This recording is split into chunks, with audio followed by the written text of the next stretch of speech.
दोस्तों, मैं आपसे ये पूछना चाहता हूँ कि आप इस दुनिया की वास्तविकता को किस हद तक समझते हो? क्या बचपन से जो हम सब इस दुनिया को समझते हुए आ रहे हैं, क्या वही सच्चाई है? या फिर हम सबको कभी न खत्म होने वाली एक भ्रम से भरी हुई दुनिया में रखा जा रहा है? क्या इस अनंत ब्रह्मांड में हो रही घटना वास्तविक है, या फिर ये मात्र किसी उन्नत प्राणी की सोच की कल्पना है? जिस तरह हमारा दिमाग हमारी वास्तविकता को हमसे छुपा कर रखता है, आखिर क्या है उस दिमाग की ताकत? क्या है उन सपनों की ताकत जो हम सोते समय व्यतीत करते हैं? क्या है उन सपनों की सच्चाई? क्या हम उनको अपने अनुसार मॉडिफाई कर सकते हैं, या फिर ये किसी दूसरी डायमेंशन में जाने का रास्ता है? क्या सपनों के अंदर सपने देखना पॉसिबल है? और अगर हाँ, तो क्यों समय की चाल हमारे सपनों में धीमी हो जाती है? कहीं ऐसा तो नहीं कि हमारे ड्रीम हमको स्पेस और टाइम के एक दूसरे आयाम में लेकर जाते हों? सपनों की डिफरेंट लेयर्स के बाद क्यों समय की चाल उतनी ही धीमी हो जाती है? और इन सब बातों को सुनकर एक बात तो पक्की है कि आपको इंसेप्शन मूवी की याद जरूर आई होगी, क्योंकि ये हमारी साइंस फिक्शन मूवीज़ की टॉप लिस्ट पर मौजूद है। पर भले ही इस मूवी में दिखाया गया कंसेप्ट साइंस फिक्शनल हो, लेकिन फिर भी ये हमको एक बार सोचने पर मजबूर कर देते हैं। सपनों के उन रहस्यों के बारे में सोचने पर मजबूर कर देते हैं जिनको आज का विज्ञान भी नहीं समझ पाया। इस मूवी का कंसेप्ट मेनली सपनों के ऊपर है, जहाँ पर आप एक सपने के अंदर दूसरे सपने को देखते हो और फिर उस दूसरे सपने में एक और सपने को देखते हो। यानी कि सपनों के अंदर सपना, उसके अंदर एक और सपना, और उसके अंदर भी एक और सपना। यहाँ तक कि उस मूवी के अनुसार दूसरों के सपनों में भी जाना पॉसिबल है। साथ ही साथ वहाँ पर अलग अलग लेवल्स के सपने होते हैं, और हर एक सपने के लेवल के साथ समय की रफ्तार उतनी ही धीमी होती जाती है। तो आज हम इन्हीं चीज़ों पर डिस्कशन करेंगे कि क्या रियल लाइफ में ऐसा होना पॉसिबल है? क्या हम असल में सपनों के अंदर सपने देख सकते हैं? Can we dream while dreaming? तो चलिए चलते हैं साइंस फिक्शनल दुनिया के एक अनोखे सफर पर। सबसे पहले मैं आपको ये बताऊंगा कि आखिर मैं इसके बारे में क्या सोचता हूँ। उसको जानने से पहले आपको कुछ बेसिक चीज़ों के बारे में जानना होगा कि आखिर हमारा ब्रह्मांड, हमारा यूनिवर्स कैसे वर्क करता है। तो हमारा यूनिवर्स दो चीज़ों से मिलकर बना हुआ है। पहली चीज़ वो है जिसके पास वजन होता है, जिसके पास मास होता है, और दूसरी चीज़ है रेडिएशन। यानी कि हमारा पूरा यूनिवर्स दो चीज़ों से मिलकर बना हुआ है। पहला है मास और दूसरा है रेडिएशन, जिसको एल्बर्ट आइंस्टीन ने भी बताया था कि वजन और ऊर्जा एक सिक्के के दो पहलू हैं। ब्रह्मांड में हो रही घटनाओं को केवल इन दोनों चीज़ों से समझाया जा सकता है। रेडिएशन हर जगह मौजूद है। हमारी पूरी पृथ्वी, हमारा पूरा यूनिवर्स रेडिएशन से भरा हुआ है।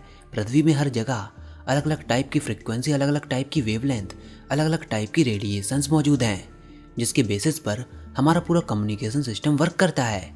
हर जगह अलग अलग टाइप की फ्रिक्वेंसी और रेडिएशंस मौजूद हैं, जिसको हम नहीं देख पाते, लेकिन हमारे इंस्ट्रूमेंट और डिवाइस इनको ऑब्जर्व कर लेते हैं। जिस तरह लूसी मूवी में इसको दिखाया गया है, जब लूसी की ब्रेन की कैपेबिलिटीज़ इतनी ज़्यादा हाई हो जाती हैं तो वो पृथ्वी पर मौजूद जितनी भी फ्रिक्वेंसी हैं उन सब के साथ वो रेजोनेट कर सकती थी। और आई थिंक आपको फ्रिक्वेंसी वाला ये सीन ज़रूर याद होगा, जब लूसी कई सारी फ्रिक्वेंसी रेंज में से एक पर्टिकुलर फ्रिक्वेंसी को चूज़ करती है। बट आई थिंक अब आप ये सोच रहे होंगे कि आखिर मैं ये सब आपको क्यों बता रहा हूँ और इनका हमारे सपनों के साथ क्या लिंक है। दरअसल लिंक है, वो कैसे, अभी मैं आपको बताता हूँ। तो अब आपको ये जानना होगा कि आखिर हमारा ब्रेन कैसे वर्क करता है। दरअसल हमारा ब्रेन इलेक्ट्रिक सिग्नल्स पर वर्क करता है, इलेक्ट्रॉनिक सिग्नल के एक्सचेंज पर वर्क करता है, और जब भी इलेक्ट्रिक चार्जेस मूव करते हैं तो उससे सर्टेन फ्रिक्वेंसीज की वेव जनरेट होती हैं, जिनको हमने ब्रेन वेव्स का नाम दिया है। और इन ब्रेन वेव्स के ऊपर मैं दो वीडियो पूरे डिटेल में ऑलरेडी बना चुका हूँ, आप उनको ज़रूर देखिए। लेकिन हर समय हमारा ब्रेन कुछ ना कुछ वेव्स एमिट कर रहा होता है, जिनकी कुछ वेवलेंथ होती है, कुछ फ्रिक्वेंसी होती है। लाइक जब भी हम कोई हैवी काम कर रहे होते हैं तो ब्रेन वेव की कुछ और फ्रिक्वेंसी होती है। सो रहे होते हैं तो हमारा ब्रेन कुछ और फ्रिक्वेंसी एमिट कर रहा होता है। दरअसल सोने की प्रोसेस 2-3 स्टेप से होकर गुजरती है, जिनकी वजह से हमारे ब्रेन वेव्स की फ्रिक्वेंसी लगातार चेंज होती रहती हैं। तो इन दोनों पॉइंट्स को मुझको आपको बताना था।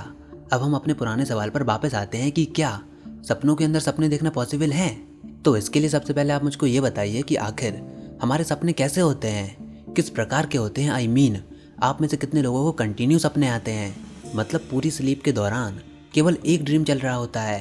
प्रोबेबली आप सबका जवाब ना होगा, क्योंकि असल में हमको सपने फ्रैगमेंट्स में आते हैं, टुकड़ों में आते हैं, या फिर यूं कहें कि लेयर्स में आते हैं। सोते समय पहले एक सपना एंड होता है, फिर दूसरा सपना स्टार्ट होता है, और फिर तीसरा सपना स्टार्ट होता है, और ऐसे ही ये प्रोसेस कंटिन्यू रहती है। चलिए मैं आपको एक थ्योरी से समझाने की कोशिश करता हूँ। अभी मैंने आपको बताया था कि हमारा ब्रेन अलग अलग वेवलेंथ और अलग अलग फ्रिक्वेंसीज और एम्पलीट्यूड की वेव एमिट करता है, और हर एक वेवलेंथ, हर एक फ्रिक्वेंसी हमारे ब्रेन में हो रही एक्टिविटीज़ को रिप्रेजेंट करती हैं। इसका मतलब क्या है कि हमारे सपने, जो कि एक ब्रेन एक्टिविटी है, उसकी भी एक पर्टिकुलर वेवलेंथ और फ्रिक्वेंसी होती है। और अगर ऐसा होता है तो ये हमारे सामने एक ऐसे आइडिया को इवॉल्व करता है कि एक समय में हम मल्टीपल ड्रीम्स को देख सकते हैं, मल्टीपल ड्रीम्स को शो कर सकते हैं। बस फ़र्क केवल इस बात का है कि हमारा दिमाग एक समय में एक ही सपने के बारे में कॉन्शियसली अवेयर होता है, क्योंकि उस पर्टिकुलर फ्रिक्वेंसी को हमारा ब्रेन उस समय फोकस कर रहा होता है और हमको पर्टिकुलर ड्रीम दिखता है। लेकिन जब हमारी ब्रेन एक्टिविटीज़ में हलचल होती हैं तो उसके कारण ब्रेन वेव्स की फ्रिक्वेंसी और वेवलेंथ भी चेंज होती हैं, और जब ये चेंज होती हैं तो हमारा ब्रेन दूसरी फ्रिक्वेंसी के बारे में कॉन्शियसली अवेयर हो जाता है, और हमको क्या लगता है कि ये दूसरी लेयर का सपना है। मतलब ये वो सपना नहीं जो हम पहले देख रहे थे। एक नए सपने का लेवल चालू हो गया। लेकिन जैसे ही सोने के दौरान फिर से फ्रिक्वेंसी में डिस्टरबेंस आता है तो फिर से ब्रेन दूसरी फ्रिक्वेंसी पर फोकस करता है, और जब ऐसा होता है तो हमको क्या लगता है कि ये तीसरी लेयर का सपना है। मतलब आप इसे समझ रहे हो ना कि क्या बात साबित हो रही है। आपके दिमाग की हर एक सोच एक फ्रिक्वेंसी को जन्म देती है, और हमारा ब्रेन उस फ्रिक्वेंसी के संग वर्क करता है, तब जाके हमको थॉट्स आते हैं। फ्रिक्वेंसी का कंसेप्ट आपको थोड़ा कंफ्यूज लग रहा होगा, लेकिन चलिए इसको मैं प्रैक्टिकल एग्जाम्पल लेकर समझाता हूँ, जिसको हम सब इस्तेमाल करते हैं। हमारा कम्युनिकेशन स्पेक्ट्रम, हमारे मोबाइल नंबर, हमारे मोबाइल फ़ोन्स। वो कैसे?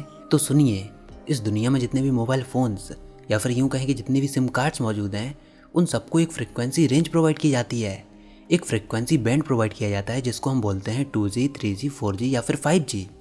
मतलब अगर मैं किसी का फ़ोन नंबर डायल करता हूँ तो डायल नंबर के साथ एक फ्रिक्वेंसी रेंज जुड़ी हुई होती है, और हमारा फ़ोन उस फ्रिक्वेंसी रेंज के साथ रेजोनेट करता है, तब जाकर हमको सामने मौजूद व्यक्ति की आवाज़ सुनाई देती है। और अगर हम दूसरा नंबर डायल करते हैं तो हमारा फ़ोन दूसरी फ्रिक्वेंसी रेंज के साथ रेजोनेट करता है, हमको दूसरी आवाज़ सुनाई देती है। लेकिन कभी कभी ऐसा भी होता है कि इन फ्रिक्वेंसी रेंज में डिस्टरबेंस भी आ जाता है, नॉइजेस भी आ जाती हैं, और जब ऐसा होता है तो हमको आसपास के फ्रिक्वेंसी रेंज की आवाज़ें भी सुनाई देने लगती हैं, जिसको आपने कई बार देखा होगा अपने फ़ोन पर बात करते समय। तो यह जो हमारा स्पेक्ट्रम है, ये अपने आप में काफ़ी अमेजिंग टॉपिक है, जिसके ऊपर डेफिनेटली मैं एक वीडियो ज़रूर बनाऊंगा। अब इस यूनिवर्स में तरह तरह की फ्रिक्वेंसीज मौजूद हैं, यहाँ तक कि बिग बैंग के समय की भी फ्रिक्वेंसी मौजूद है, और उस फ्रिक्वेंसी को हम सब अपने टेलीविज़न में भी देख सकते हैं। जब भी टेलीविज़न को कोई सिग्नल नहीं मिलते तो हमको उसमें कुछ स्टैटिक नॉइजेस देखने को मिलती हैं, कुछ इस तरह की, और ये noises cosmic background microwave radiation की हैं, जो कि बिग बैंग के समय का है।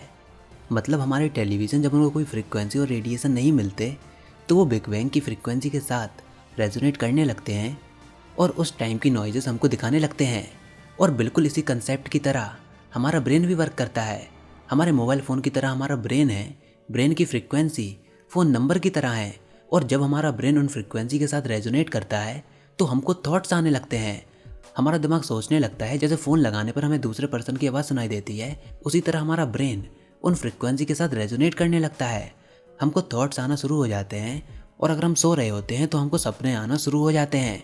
सपनों में चीज़ें दिखना स्टार्ट हो जाती हैं, लेकिन हम उनको क्लियरली मेमोराइज नहीं कर पाते। लेकिन सपनों के अंदर सपने आने के लिए आपको सबसे पहले नींद में कॉन्शियसली अवेयर होना होगा। मतलब एक ऐसी स्टेज होती है जब आप सो रहे होते हो, लेकिन सोते समय आपको ये लगता है कि आप जाग रहे हो, और अगर ऐसी स्टेट में आप सोने की कोशिश करते हो तो वह कहलाएगा दूसरे स्टेज का सपना। पर ऐसे केस नॉर्मली काफ़ी कम देखने को मिलते हैं। तो मतलब अगर आप सपने में हो और वह सपना इस प्रकार का है कि आप उस सपने में सोने जा रहे हो, तो वो कहलाएगा लेवल 2 का सपना। उस समय हमारे ब्रेन के संग दूसरी फ्रिक्वेंसीज भी इन्वॉल्व होने लगेंगी। मतलब ये वैसी ही बात होगी कि एक ही समय में आप 2 टीवीज़ को देख रहे हो, या फिर यूं कहें कि कॉन्फ्रेंस कॉल पर बात कर रहे हो, जैसा कि इंसेप्शन मूवी में होता है। चलिए एक और अमेजिंग बात बताता हूँ। अगर हम एक ऐसी डिवाइस बनाएं, एक ऐसी मशीन बना लें जो कि सपनों को देखते दौरान हमारे ब्रेन की फ्रिक्वेंसी के साथ रेजोनेट कर ले, तो ऐसे केस में क्या हम उस मशीन के द्वारा अपने सपने को देख सकते हैं? जी हाँ, हम देख भी सकते हैं और दूसरों को दिखा भी सकते हैं। और अगर ऐसा हुआ तो ऐसा भी कर सकते हैं कि 2 लोगों को एक ही सपना दिखाएं। मतलब पहले इंसान के सपने में दूसरे इंसान का आना, और जब ऐसा होगा तो पहले इंसान का दिमाग का डेटा दूसरा इंसान एक्सेस कर सकता है, या फिर यूं कहें कि चुरा भी सकता है, जैसा कि इंसेप्शन मूवी में दिखाया गया है। और शायद उस मूवी के सपनों के अंदर जाने वाली मशीन इसी प्रिंसिपल पर आधारित है। लेकिन अंत में सवाल यही है कि क्या अभी हम उतने उन्नत हैं कि वैसा फ्रिक्वेंसी रेजोनेटर हम बना पाएँ जो कि इतना ज़्यादा सेंसिटिव हो कि वह हमारे दिमाग की फ्रिक्वेंसी के साथ भी रेजोनेट कर ले। क्या अभी हम इतने विकसित हैं? शायद से नहीं। और अगर हम फ्यूचर में ऐसा कर लेते हैं तो इंसेप्शन मूवी में बताई गई बातें भी सच हो सकती हैं। लेकिन फ़िलहाल के लिए मैं बस इतना ही कहूँगा कि जो भी हम सपने देखते हैं वो टुकड़ों में देखते हैं, फ्रैगमेंट्स में देखते हैं, और हर एक फ्रैगमेंट्स के साथ अपनी खुद की एक फ्रिक्वेंसी जुड़ी हुई होती है। तो इन अलग अलग टुकड़ों को आप फ्रिक्वेंसी के अंदर फ्रिक्वेंसी या फिर सपनों के अंदर सपना कहो या फिर अलग अलग सपना कहो, वो आपकी मर्जी है। बट हाँ, हमारे सपनों की दुनिया भी उतनी ही अमेजिंग है जितनी हमारी यूनिवर्स की मिस्ट्रीज़ हैं। और हाँ, हम एक टॉपिक को तो इस वीडियो में कवर कर ही नहीं पाए, वो है हमारे अंदर सपनों के दौरान ऐसी फीलिंग आना कि समय की रफ्तार वहाँ धीमी हो जाती है। कभी कभी हमारे साथ भी ऐसा होता है कि केवल हम सोए हुए होते हैं 10 मिनट, और उस 10 मिनट में आए हुए सपने में ऐसा लगता है कि जैसे उस सपने में हम 1 घंटे से मौजूद हों। जैसे इंसेप्शन मूवी में जब थर्ड लेयर के सपने में टाइम काफ़ी स्लो चलता है नॉर्मल टाइम के कंपैरिजन में, पहले लेयर का 1 मिनट दूसरे लेयर के सपने के आधे घंटे के बराबर और तीसरे लेयर के सपने के 3 घंटों के बराबर। और सोचिए, अगर सपनों की लेयर्स बढ़ती ही जाएं तो क्या होगा? ऐसा भी हो सकता है कि पहले लेयर के सपने का 1 मिनट 10वें लेयर के सपनों के 2 या 3 सालों के बराबर हो जाए। और ये सब बातें हमको सोचने पर मजबूर कर देती हैं कि आखिर समय की सच्चाई क्या है? What is the reality of time? But हाँ, इसके बारे में हम कभी और बात करेंगे। लेकिन फ़िलहाल आपको इसके बारे में क्या लगता है कमेंट सेक्शन में लिखकर ज़रूर बताइए। हमारी इस वीडियो को लाइक कीजिए, अपने दोस्तों के साथ शेयर कीजिए, और अगर आपने हमारा चैनल अभी तक सब्सक्राइब नहीं किया तो इसको सब्सक्राइब कर लीजिए ताकि आगे आने वाली कोई वीडियोस और अपडेट्स आपसे मिस ना हो पाएँ।